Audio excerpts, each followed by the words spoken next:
Hello guys, current affairs funda में आप सभी का स्वागत है। मैं हूं आपके साथ अभिषेक शर्मा और आज के इस वीडियो सेशन में हम 20 मई तक के सभी इंपॉर्टेंट करंट अफेयर्स कवर करने वाले हैं। हमेशा की तरह आप इस वीडियो को अंत तक जरूर देखिएगा। आज भी आपको काफ़ी कुछ जानने के लिए मिलेगा। सेशन की शुरुआत करने से पहले आप सभी को बताना चाहूँगा, यदि आप हमारे daily current affairs PDF, weekly PDF, monthly PDF और हर महीने के banking and economic awareness PDF चाहते हैं तो करंट अफेयर्स फंडा का 1 ईयर मेंबरशिप प्लान आप ज्वाइन कर सकते हैं, जिसका लिंक आपको वीडियो के डिस्क्रिप्शन में या फिर फर्स्ट कमेंट में मिल जाएगा। आपको बता दें, इस 1 ईयर मेंबरशिप प्लान के तहत जितना भी हमारा PDF कंटेंट है वो हम आपको 1 साल तक के लिए प्रोवाइड कराते हैं, जिसे आप डाउनलोड कर सकते हैं, प्रिंट आउट भी निकलवा सकते हैं। इसके लिए चाहे तो आप करंट अफेयर्स फंडा ऐप को यूज़ कर सकते हैं या फिर अपने लैपटॉप या सिस्टम की मदद से वेब लॉगिन भी कर सकते हैं। कोई भी आपका एग्जाम हो, बैंकिंग, SSC, रेलवे या फिर स्टेट PCS, जहाँ पर भी जनरल अवेयरनेस या करंट अफेयर्स पूछे जाते हैं, सभी एग्जाम्स के लिए हमारा PDF कंटेंट काफ़ी यूज़फुल है। दूसरा कोर्स हमारा बैंकिंग अवेयरनेस का है।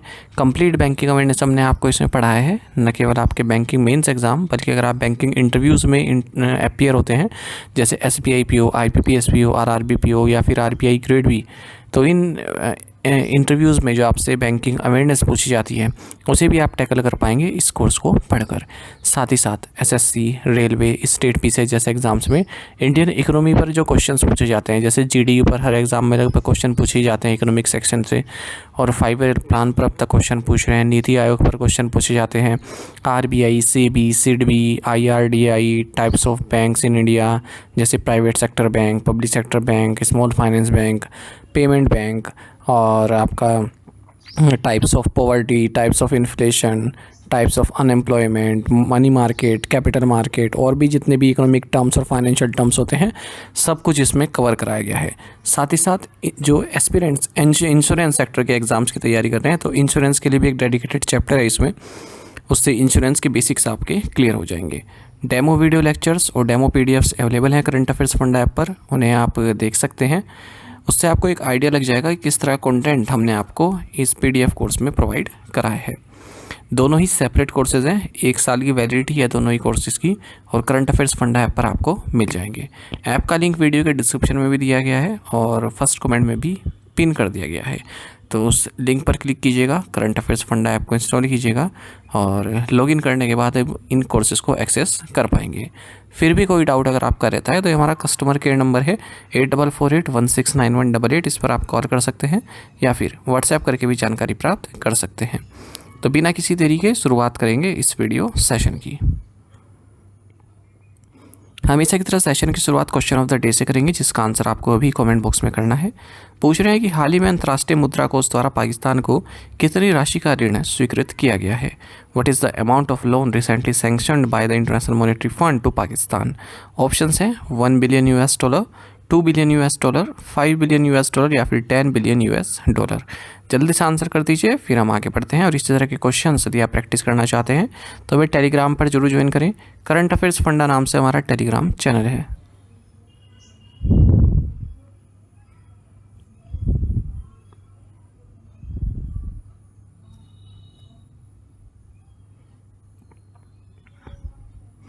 – 2025 विश्व खाद्य पुरस्कार विजेता मारियांगेला हंगरिया किस देश से संबंधित है? 2025 World Food Prize winner Mariangela Hungria belongs to which country? Options आपके सामने हैं। सही आंसर ऑप्शन बी है, ब्राज़ील। ब्राज़ीलियन साइंटिस्ट हैं मारियांगेला हंगरिया, इन्हें 2025 का वर्ल्ड फूड प्राइज़ दिया गया है क्योंकि इनका जो वर्क है केमिकल फर्टिलाइजर्स के यूज़ को कम करने से संबंधित और बायोलॉजिकल सीड को डेवलप करने संबंधित और सॉइल ट्रीटमेंट से संबंधित, ताकि क्रॉप यील्ड्स बढ़ सके, उसमें न्यूट्रिशन की मात्रा बनी रहे। और इन्हें जो वर्ल्ड फूड प्राइज़ फाउंडेशन की ओर से प्राइज़ मिल रहा है वो है $5 लाख का। इस प्राइज़ के बारे में थोड़ा अगर जानें तो नॉर्मन बोरलॉग, जिन्हें नोबेल पीस प्राइज़ मिला था 1970 में, उन्होंने इस प्राइज़ की स्थापना की थी, वर्ल्ड फूड प्राइज़ की 1986 में, और पहली बार ये 1987 में दिया गया था। एंड आपको पता है पहले प्राइज़ विनर कौन थे? भारत के MS स्वामीनाथन, और अब तक 55 लोगों को ये दिया जा चुका है। What was Neeraj Chopra's best throw at the Doha Diamond League 2025? Doha Diamond League 2025 में नीरज चोपड़ा का सर्वश्रेष्ठ थ्रो कौन सा रहा? ऑप्शंस आपके सामने है। सही आंसर ऑप्शन सी है, 90.23 मीटर्स। तो भारत के golden boy of athletics Neeraj Chopra इन्होंने इतिहास रचा है। इन्होंने दोहा डायमंड लीग 2025 में जो 90 मीटर का बैरियर था इनके सामने, जिसे क्रॉस नहीं कर पा रहे थे 90 मीटर का थ्रो, वो इन्होंने पूरा किया और इनके कैरियर का ये बेस्ट थ्रो है अब तक का। फर्स्ट टाइम इन्होंने 90 मीटर को जो है ब्रीच किया है। तो इनका जो थ्रो था वो 90.23 मीटर्स का रहा है और 25th एथलीट हैं ये अब तक जेवलिन थ्रो में जिन्होंने इस कीर्तिमान को हासिल किया। हालांकि ये फर्स्ट आने के लिए इनफ नहीं रहा, क्योंकि जर्मनी के जूलियन वेबर इन्होंने 91.06 मीटर्स का थ्रो फेंक कर खिताब अपने नाम किया। What is the theme for World Bee Day this year? इस वर्ष विश्व मधुमक्खी दिवस का विषय क्या है? ऑप्शंस आपके सामने हैं। सही आंसर ऑप्शन सी है, be inspired by nature to nourish us all. World Bee Day ये 20 मई को मनाया जाता है और इस दिन एंटोन जेंसा, जो कि बी कीपिंग के क्षेत्र में इनका काफ़ी योगदान रहा है, इनको बैप्टाइज हुआ 1734 में। यूएन मेंबर स्टेट्स ने ये स्लोवेनिया का प्रपोजल था कि 20 मई को हम वर्ल्ड बी डे मनाएं, तो 2017 में अप्रूव किया गया था यूनाइटेड नेशन द्वारा। 2025 में वर्ल्ड बी डे का थीम है, be inspired by nature to nourish us all. When is the International Museum Day observed annually? अंतर्राष्ट्रीय संग्रहालय दिवस प्रतिवर्ष कब मनाया जाता है? ऑप्शंस आपके सामने हैं। सही आंसर ऑप्शन ए है, 18 मई। इंटरनेशनल म्यूजियम डे ये हर साल 18 मई को मनाया जाता है और ये जो डे है ऑफिशियली 1977 में क्रिएट किया गया था, जब इंटरनेशनल काउंसिल ऑफ म्यूजियम्स यानी कि ICOM जनरल असेंबली ने इसको अडॉप्ट किया था मॉस्को में। थीम 2025 में इंटरनेशनल म्यूजियम डे का रहेगा, the future of museums in rapidly changing communities. What is the name of Israel's recent military operation in Gaza? Gaza में इसराइल के हालिया सैन्य अभियान का नाम क्या है? ऑप्शंस आपके सामने हैं। सही आंसर ऑप्शन डी है, ऑपरेशन गाइडॉन चैरियट्स। इसराइली मिलिट्री ने एक लार्ज स्केल ऑपरेशन गाज़ा में लॉन्च किया है जिसका नाम है ऑपरेशन गाइडॉन चैरियट्स। इसका मकसद है गाज़ा में फुल कंट्रोल प्राप्त करना और सीज करना एरियाज़ को, और जो हमास है उसको वहाँ से खदेड़ना, जो इनके कब्जे में हॉस्टेजेस हैं जिन्हें पकड़ा हुआ इन्होंने इसराइल के लोगों को, उनको उनके चंगुल से छुड़ाना। Who is India's 86 chess grand master? Bharat के 86वें शतरंज ग्रैंड मास्टर कौन है? ऑप्शंस आपके सामने हैं। सही आंसर ऑप्शन बी है, श्रीहरि LR। कहीं कहीं आप LR श्रीहरि भी देखेंगे नाम। तो LR श्रीहरि ये 86 चेस ग्रैंड मास्टर बने हैं इंडिया के और इन्होंने अपना 3rd ग्रैंड मास्टर नॉम अचीव किया है Asian individual men's chess championship 2025 में। 85th chess grand master India के श्याम निखिल P हैं। 84th रमेश बाबू वैशाली हैं। कभी कभी मैच द फॉलोइंग में भी आता है कि कौन सा जो है पेयर सही नहीं है।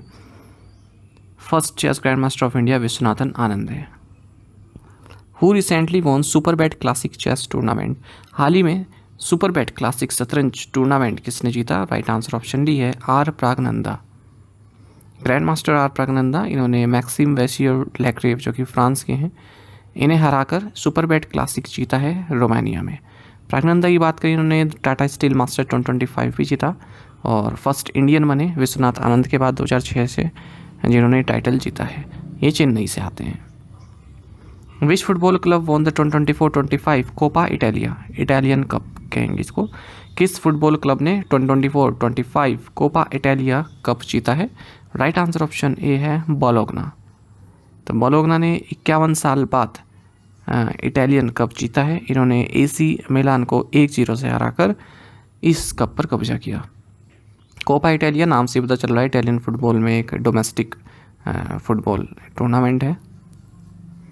Who was recently honored with a boardroom named after him at BCCI headquarters?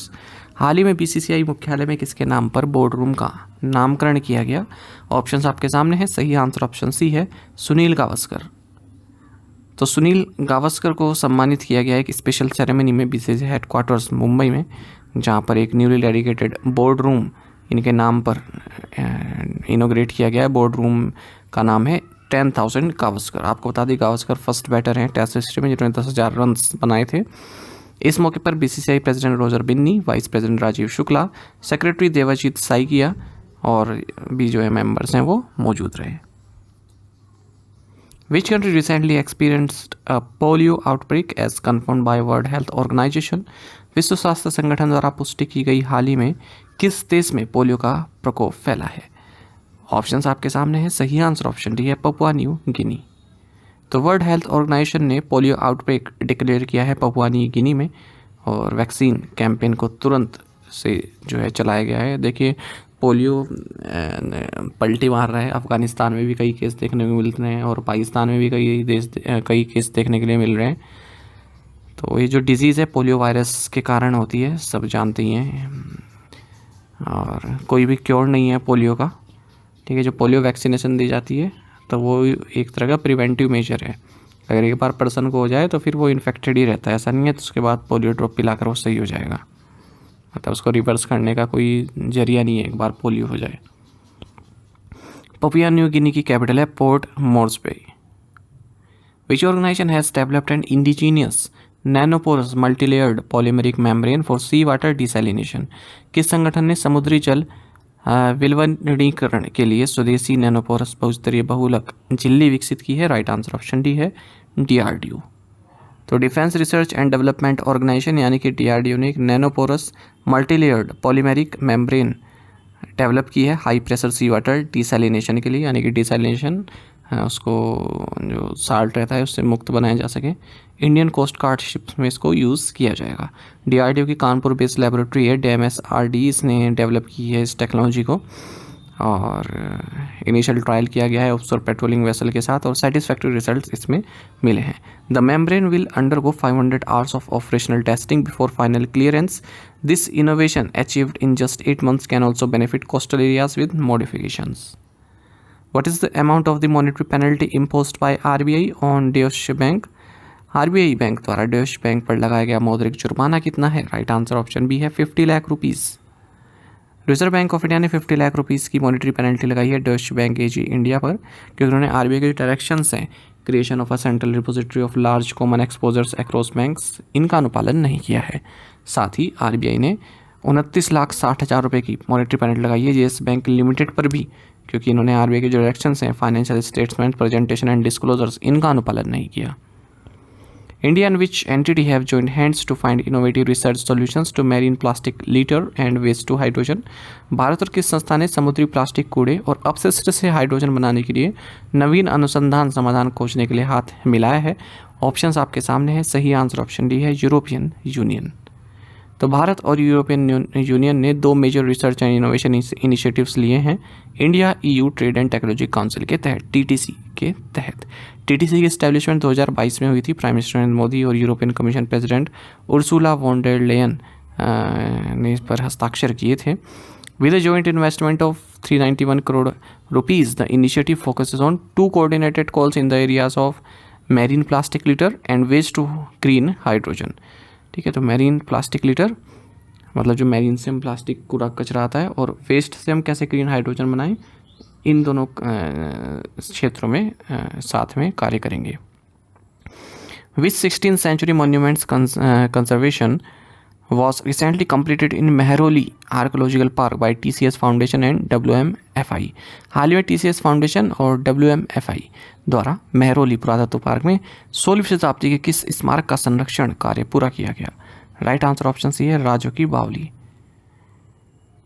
देखिए आर्कियोलॉजी सर्वे ऑफ इंडिया ने वर्ल्ड मॉन्यूमेंट्स फंड इंडिया और TCS फाउंडेशन के साथ मिलकर जो राजो की बावली है, ये 16th century स्टेप वॉल है, इसको कंजर्व किया है Mehrauli archaeological park new Delhi में। 1506 में बनी थी लोधी डायनेस्टी द्वारा, और काफ़ी सुंदर इसको बना दिया गया है। हम यहाँ पर देख भी सकते हैं, इस तरह की दिखती है। बावड़ी होती है ना जिस तरह की, स्टेप वाली, गुजरात में भी ऐसी रन की वाव। वेयर वॉज द वाडा intelligence and investigations workshop held in India? Bharat में वाडा खुफिया एवं जांच कार्यशाला कहाँ आयोजित की गई है? ऑप्शंस आपके सामने है। सही आंसर ऑप्शन डी है न्यू दिल्ली।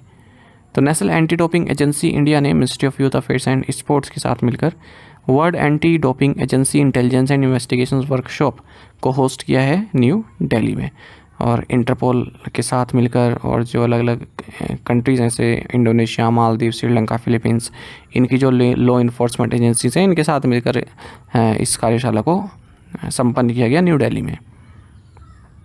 डायरेक्टर जनरल हैं नाडा के अनंत Kumar. Which department signed an MOU with the Global Energy Alliance for People and Planet to promote innovation and entrepreneurship in the clean energy and manufacturing sectors? स्वच्छ ऊर्जा और विनिर्माण क्षेत्र में नवाचार और उद्यमशीलता को बढ़ावा देने के लिए किस विभाग ने global energy alliance for people and planet के साथ एक समझौता ज्ञापन पर हस्ताक्षर किए हैं? राइट आंसर ऑप्शन डी है, department for promotion of industry and internal trade. Department for promotion of industry and internal trade ने MOU साइन किया है global energy alliance for people and planet के साथ, ताकि इनोवेशन, सस्टेनेबिलिटी, एंटरप्रेन्योरशिप भारत के clean energy and manufacturing sector में बढ़ सके। इसके जरिए जो ये global energy alliance for people and planet है, ये एनर्जी ट्रांजिशंस इनोवेशन चैलेंज को लॉन्च करेगा भारत में। DPIIT will connect the program to the Startup India network and anchor outreach through major government schemes. Where has the Indian Institute of Foreign Trade announced its first overseas campus?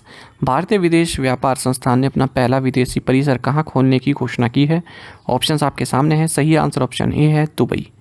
तो Indian institute of foreign trade जो कि autonomous body है ministry of commerce industry government of India के तहत, इन्होंने announce किया है कि ये अपना first overseas campus Dubai United Arab अमीरात में खोलने जा रहे हैं। IIFT की बात करें, डीम्ड टू बी यूनिवर्सिटी है और 1963 में इसकी स्थापना की गई थी as an autonomous body under ministry of commerce and industry. अच्छा, जो इंडियन हायर एजुकेशन इंस्टीट्यूशंस हैं ये अब्रॉड कैंपसेस अपने खोल रहे हैं, जैसे IIT मद्रास ने तंजानिया में खोला है, और जो फॉरेनर हायर एजुकेशन इंस्टीट्यूट्स हैं ये भारत में खोल रहे हैं, जैसे डेकन यूनिवर्सिटी ऑस्ट्रेलिया से इसने गिफ्ट सिटी गुजरात में अपना पहला कैंपस खोला है। टू द पॉइंट क्वेश्चंस और उनके आंसर्स देखेंगे। The Golan Heights is in which country? Syria. Where is the World Fair Play Day celebrated 19th May? Which state has the highest total fertility rate in India? Bihar. Jose Pepe Mujica, dubbed the world's poorest president, was the leader of which nation? Uruguay. Celebi, a key player in ground and cargo handling, operates at 9 Indian airports. The company is from which country? Answer is Turkey. आप में से कई students ने बिल्कुल सही answer किया है, इसी तरह से पार्टिसिपेट करते रहिए। चलिए आज के असाइनमेंट क्वेश्चन देखेंगे, इनके आंसर आपको भी करना है कमेंट बॉक्स में। The Kanjli lake is in which state? Where is the hill station Mussoorie located? Which state has the highest area in India? Which state has the maximum population in India? Where is National Dairy Research Institute located? इन पांचों questions के answer आपको comment box में करने हैं। यदि एक question का answer भी आता है तो भी आप हमें कमेंट बॉक्स में अवश्य बताइएगा। ज़्यादा से ज़्यादा संख्या में पार्टिसिपेट करने की आप कोशिश किया कीजिए, ये आपसे रिक्वेस्ट रहती है। साथ ही आप हमें टेलीग्राम पर जरूर ज्वाइन करें। करंट अफेयर्स फंडा नाम से हमारा टेलीग्राम चैनल है, यहाँ पर हम रेगुलर वीडियो अपडेट्स और करंट के हिसाब सभी के लिए डालते रहते हैं। साथ ही डिस्कशन ग्रुप में आप किसी भी क्वेश्चन का सोल्यूशन पा सकते हैं। तो टेलीग्राम पर जरूर जुड़िए। कोई भी इंपॉर्टेंट नोटिफिकेशन आता है, जॉब नोटिफिकेशन, वो भी हम आपके साथ वहाँ पर शेयर करते हैं। एग्जाम से पहले कुछ इंपॉर्टेंट पॉइंट्स आपके साथ शेयर किए जाते हैं जिन्हें रिवाइज करना जरूरी है। इमेज फॉर्मेट में आपके साथ जनरल नॉलेज शेयर करते हैं। ठीक है, चलिए, थैंक यू गाइस।